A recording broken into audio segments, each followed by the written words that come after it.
Hopefully, everyone filled their tax return on time and you're now enjoying a refund. In some ways, we use our tax return as a measure of our individual worth. Part of the values on which our country's mythology lies reflects that constant, that working is rewarded and rewarding. We value education because it opens doors for the rest of our lives. We value having a job. We value seeing a greater income each year, indicating that our employer values us. The more we make, the more we send to the taxman to share our good fortune with the costs of running our country. And some of it actually goes to helping the less fortunate. And we value those who help those who need it. But among all the lines and figures of the tax return form, there are lines that indicate how we contribute directly to those who need our help. How we decide to allocate our means to things that the government has deemed worthy of deductibility. In other words, we get to keep a bit more of our money when we spend it on good deeds by government standards.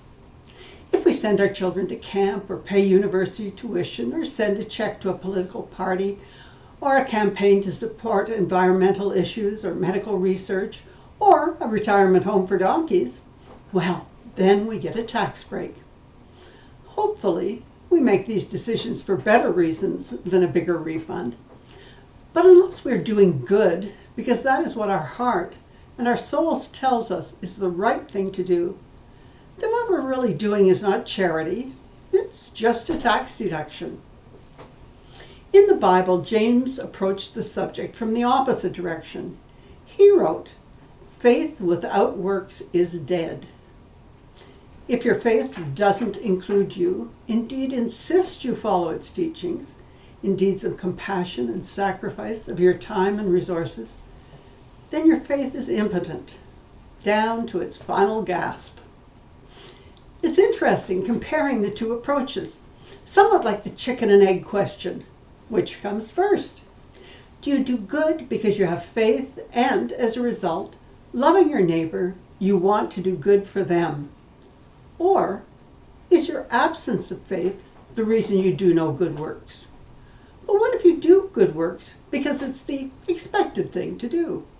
Will that end up in growing your faith? Well, the Bible is silent on that one. Good works are not merely to be found in income tax returns. Good works are to be found in words of encouragement of the discouraged. Good works are to be found in the bag set out for a pickup by a favorite charity. Good works are to be found in rolling up your sleeve to give blood. Good works are to be found in coaching junior leagues and chaperoning school proms and holding doors and helping folks across the street. Good works are to be found in volunteers everywhere and in smiles and in helping hands and in kind words. And sometimes good works are found in butting in and interfering when you see injustice or cruelty or all the isms that are so occupying us these days. To make a kind and caring and civilized nation, we need to stand up for what we believe in and not walk by on the other side of the road. People who help without expectation of reward are known as Good Samaritans. And after all, the original Good Samaritan didn't do it for public recognition. He didn't do it for money or material gain. He didn't do it for praise. He did it because it was the right thing to do. Ultimately, how we judge what we must do, how we must act, what we need to care about, is largely influenced by what we believe in and what we've been taught by our family, our schools, and our church. It is our soul or the spirit which nudges us and shames us and urges and encourages us to do what is right. And yet, words are easy, words are cheap, but words are also powerful. Words can influence, encourage, or diminish others. They can start wars and they can end them. Words in poetry and novels and history books stir emotions and inspire us to great acts of courage and to fight for a better world for all. Or they convince some that greed is justified and the only one that counts is oneself. Words words can also be misinterpreted, particularly by those who wish to be offended or wish to find fault in another. Just check out the woke folk to see how that is done. It all depends on how and why the words are used and how one chooses to hear and respond. But words accompanied by actions, by deeds, are powerful and persuasive. When you live the life for which you declare your support, your words are believed. People can rely on you. People can trust you. But when you preach one lifestyle and live another, you betray whatever it may be that you do believe, and you and your causes are diminished. Now, it may just be that your beliefs are weak, or you are just repeating what others have said, and you've not really thought things through. I'm sure many of us give monies to causes we have not investigated, or are not particularly interested in, or because the appeal was well done, or a friend asked for support for their run, or was the alternative to sending flowers to a funeral. And there's nothing wrong with any of that. But when you speak out, when you become a spokesperson for a cause, you better really mean what you are saying. When someone picks up a banner to protest and marches and signs petitions and passionately declares allegiance to the environmental cause when interviewed, and then gets into a gas-guzzling car to drive to the airport and fly off for a vacation in a private jet, that hypocrisy harms the cause and shows the true character of the individual. Such actions leave us feeling betrayed and distrustful when they are disclosed. And the worst consequence is that it makes others question the validity of their own beliefs, whether they're being taken for a fool, being taken in. Which is why the concept of deeds accompanying faith and the beliefs and the words of the faithful need to be in sync. When you do good, you are being the best you can be. You are doing what you have internalized as the core of your faith dictates, and that is very good. Do not confuse with what I am saying as suggesting that you give it all up and join John the Baptist living on locusts, wearing animal skin loincloths in some distant desert. Doing good means how you live your life in the environment and the city or on the farm where you live. It means treating others with respect.